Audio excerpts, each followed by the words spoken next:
L'essentiel de l'actualité de cette journée de ce mercredi 20 août 2025, comme tous les soirs dans le 19h. On commence cette actualité avec l'essor savoyard. Un automobiliste suisse sans permis flashé près de 300 km/h, c'est quand même pas mal.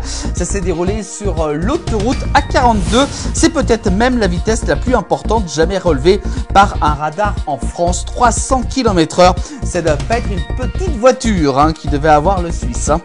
On continue l'actualité avec l'essor savoyard, toujours avec la gendarmerie a lancé un appel à témoins. Un appel à témoins a été lancé dans l'Ain après la disparition d'un homme de 34 ans. Malheureusement, on n'a pas encore la photo qui a été publiée par la gendarmerie, mais bien entendu, vous pouvez donc retrouver sur leur site internet ou là encore leur page Facebook.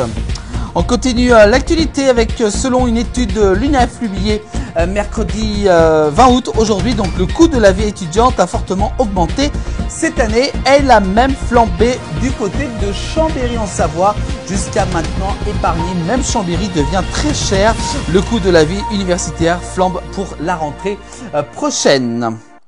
L'actualité, peut-être c'est vous qui avez gagné. Quelle chance vous avez. Moi j'ai pas gagné car je suis toujours là ce soir. Malheureusement, jamais un Français n'avait gagné autant à l'euro-million. Un jackpot de 250 millions d'euros a été remporté par un joueur français. C'est un record absolu. Pour l'instant, on ignore bien entendu la personne qui a gagné ces 250 millions d'euros. Il y a un seul gagnant. Bravo à vous si vous avez gagné à l'euro-million. L'actualité toujours avec du côté de la Savoie, l'ancienne tour de contrôle d'un aérodrome transformé en restaurant. Cette tour de contrôle, longtemps abandonnée, a été rachetée. Le lieu va donc se transformer en hébergement et en restaurant dans les prochaines années. L'actualité toujours avec l'actualité ferroviaire, avec des travaux d'entretien sont réalisés de nuit depuis le 18 août, donc depuis lundi. Le Léman Express, donc des perturbations et des lignes interrompues jusqu'à vendredi 5 septembre prochain. On continue avec du côté de la Haute-Savoie. Ivre, il agresse son ancien colocataire avec un tournevis. Le suspect avait été exclu de son logement pour des problèmes de comportement. On continue du côté de la Haute-Savoie. Sans pièce d'identité ni permis de conduire, un homme sous OQTF arrêté par les CRS. Les CRS ont donc interpellé ce conducteur sans pièce d'identité ni permis de conduire valide du côté de la Haute-Savoie. Voilà pour cette actualité.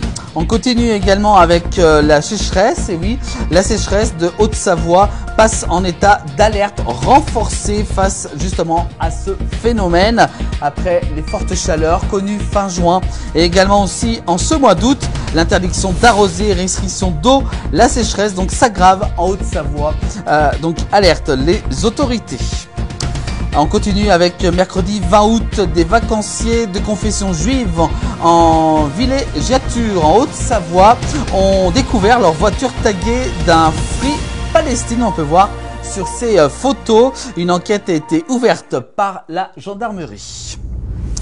On continue avec justement une figure de la télévision et surtout de la cuisine. Depuis 2012, elle formait un duo de jurés avec le chef Cyril Lignac. Après 14 saisons du meilleur pâtissier, la chambérienne Mercotte qui raccroche son tablier. Il est temps à moi justement de dire stop, a-t-elle déclaré, c'est le moment de partir, a-t-elle déclaré auprès de nos confrères du Messager du Chablais. Donc Mercotte qu'on a retrouvé également souvent du côté de Megève avec Marc Vera.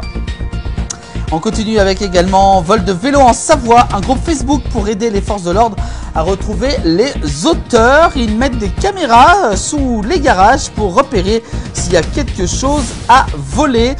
Donc c'est une page Facebook qui aide justement cette fois-ci les forces de l'ordre. Voilà, donc il y a quand même des bonnes idées sur les réseaux sociaux par rapport à tout ce qu'on dit. Et puis également on termine l'actualité avec on va parler de sport. Et oui, le parc des sports d'Annecy, les travaux sera fini pour Saint-Étienne, pas pour Laval. Si le stade donc de Verdi avec une pose de la nouvelle pelouse hybride dans les temps, un problème d'approvisionnement pour la fabrication des mates du nouvel éclairage au parc des sports a repoussé justement la fin du chantier de 2 semaines, en retard, donc pas sans conséquence pour le FC Annecy, donc pensionnaire de Ligue 2. Donc ça sera fini pour Saint-Étienne pour le match Annecy-Saint-Étienne et pas celui pour Annecy-Laval, car donc 2 semaines de travaux ont été nécessaires en plus. Voilà pour l'actualité dans nos pays de Savoie. Bien sûr, vous pouvez retrouver l'actualité tous les soirs dans 19h. Également aussi retrouver l'actualité en replay sur l'ensemble des plateformes digitales de la place du village.